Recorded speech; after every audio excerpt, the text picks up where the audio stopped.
Hi friends, ఈరోజు మనం తెలుగులో ఛందస్సు గురించి మాట్లాడుకుందాం.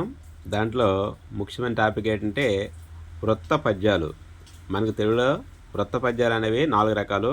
అవి ఉత్పలమాల, చంపకమాల, మత్తేపం, శార్దూలం. మనకి ప్రతి టెట్లో కూడా మనకి ప్రీవియస్ టెట్లో ఎక్కువగా వీటి మీద డైరెక్ట్గా బిట్లు ఆడడం జరిగింది.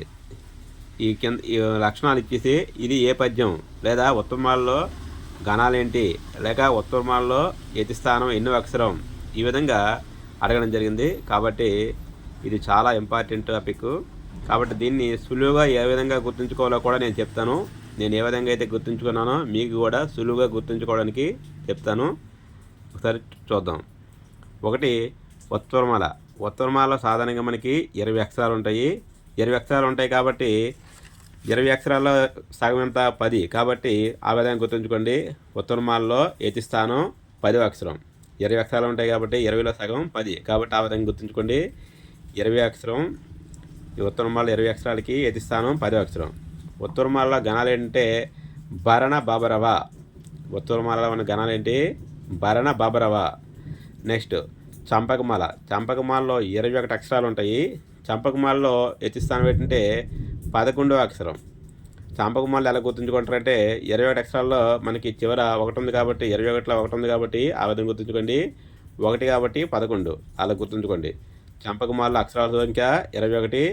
చంపకమాలలో యతిస్థానం 11వ అక్షరం. చంపకమాలలో గణాలు నజ భజ జజర. చంపకమాలలో గణాలు ఏంటంటే నజ భజ జజర. అయితే చంపకమాలలో మన గణాలు ఏ విధంగా గుర్తుంచుకుంటామంటే మనకి తెలుగు అక్షరమాలలో చా చా చాలా చా అక్షరం మనం చూసుకుంటే చా చా జా జా నా, చూసారా? నా చా చా జా జా నా. కాబట్టి ఆ విధంగా నా గుర్తుంచుకోండి.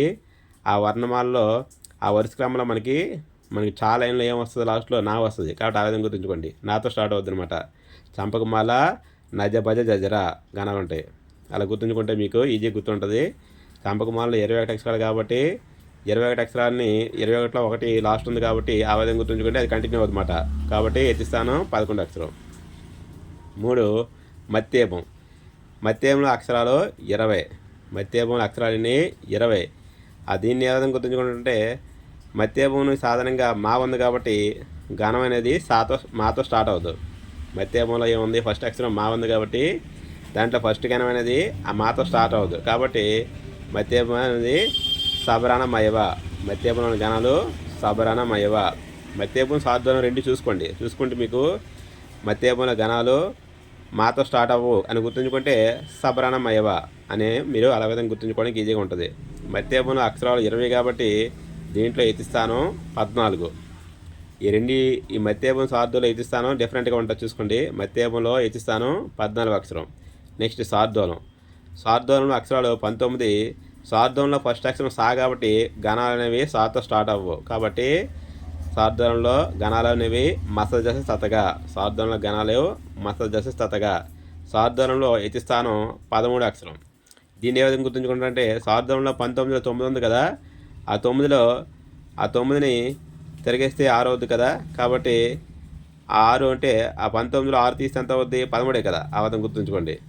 శార్దూలంలో అక్షరాలు 19. 19లో 9 తిరిగేస్తే 6 అవుతుంది కాబట్టి 19లో 6 తీస్తే 13. ఆ విధంగా గుర్తుంచుకోండి. శార్దూలంలో యతిస్థానం 13.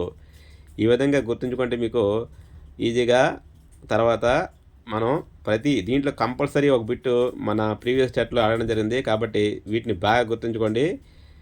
వీటిని మీరు బాగా గుర్తుంచుకున్నట్లయితే మనం ప్రశ్నలు ఇచ్చినప్పుడు అక్షరాలు లెక్కెట్టేసి మనం అది ఏ పద్యమో కూడా మనం ఈజీగా చెప్పవచ్చు. ఉదాహరణకి మనకిచ్చిన ఆ ప్రశ్నలో ఆ పద్యంలో 21 అక్షరాలు ఉంటే దాన్ని మనం చంపకమాల గుర్తించడానికి ఈజీగా అవుద్ది. అలా కాకుండా 19 అక్షరాలు ఉంటే అది శార్దూలం అని మనం ఈజీగా గుర్తించవచ్చు. అయితే ఈ గణాలను ఏ విధంగా మనం విభజన చేస్తామనేది నేను నెక్స్ట్ క్లాస్లో చెప్తాను.